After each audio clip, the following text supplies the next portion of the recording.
My name is Marcellus Albertin. I am the former head of the Human and Social Cluster of the Organization of Eastern Caribbean States, which is based in St. Lucia.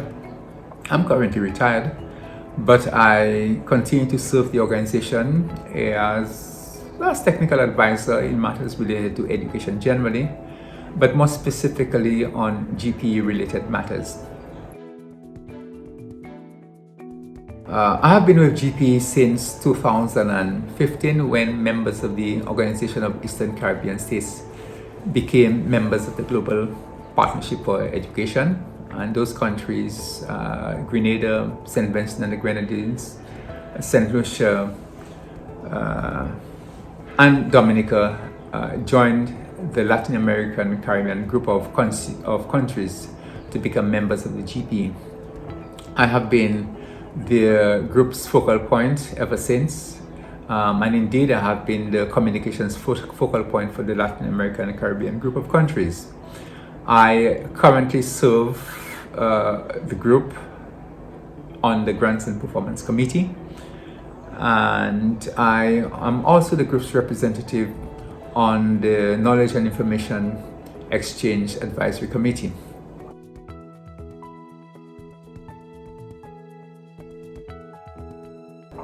Well, there are many challenges in education that revolve around the issue of education financing or the issue of inadequate financing for education.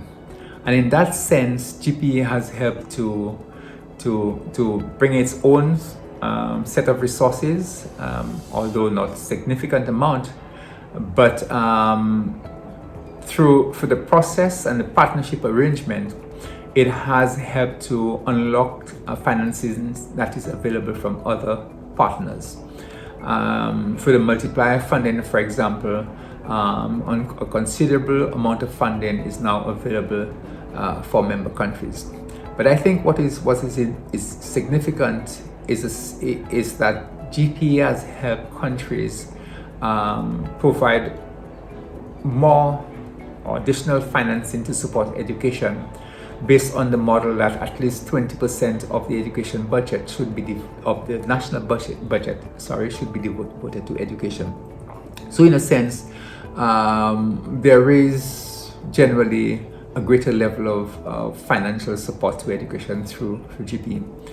But importantly, the arrangements and the dialogue has helped to improve sector management through the emphasis on sector planning, on addressing sector issues through those plans, and the whole business of M&E and setting targets and having indicators that are monitored, the whole business of using data for decision making. I believe, in a sense, sector planning, sector management has improved considerably, and in that sense has helped to address all the other challenges in education, most of them at least, those related to students out of school, poor performance in education, for example, or issues related to systems inefficiencies like dropouts and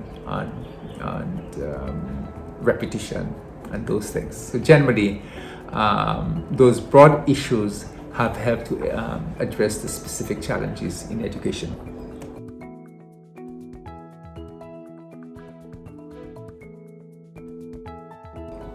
Well, certainly, GPE brings together partnership and brings together dialogue and brings together support around sector strategy. This is different in the sense that the dialogue with partners currently is about the priorities of the sector strategy, and most funding therefore goes towards supporting the priorities that have been identified in those sector strategies. What value has GPE added? I think the greatest value that GPE has added is that there has been better alignment in the support that has been provided by partners.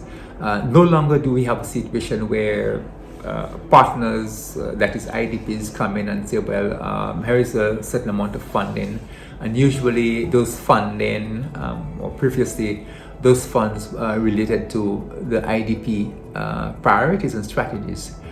This has changed somewhat in the sense that now the discussion has been, well, how can I support your current strategy? And this has, I think this is great value added to the countries. I think the other value that GP has brought is the whole question of data and the use of data in decision making. I think there's a heightened awareness right now of how data should be used in monitoring sector performance and in making key decisions about issues in the education sector. Without GP, I believe that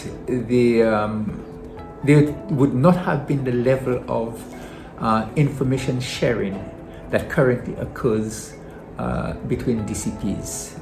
When DCPs meet, or even outside of meetings, there is a considerable amount of sharing of experiences of what works and what does not work. And I believe this is one of the I think the greatest benefits GP would have brought, that is the whole business of the knowledge and information exchange, making it possible for countries to conduct research, to develop knowledge, and also to have platforms where such knowledge can be shared. Already we are seeing that countries are finding this of considerable benefit, in the sense that they can call on each other to find out what has worked, what doesn't work, particularly with problems that they currently face. And I think without GP, there would not have been that effort by government to provide the necessary level of financing for education.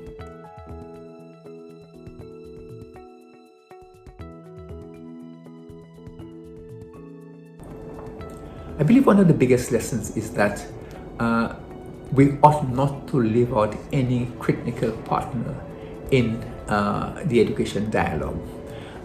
Previously, there were some stable partners in the education dialogue. For example, your teachers' unions and certain IDPs. We now know that there are a lot more partners who can come to the table and to provide ideas, provide support, be advocates for education, and in some cases bring in certain level of financial resources.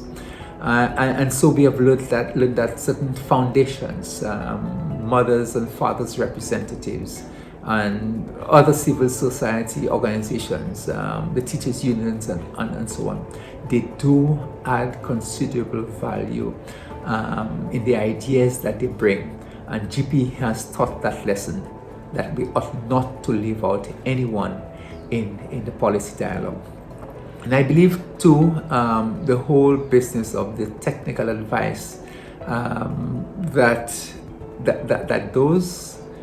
those groups bring are equally and sometimes even more important than the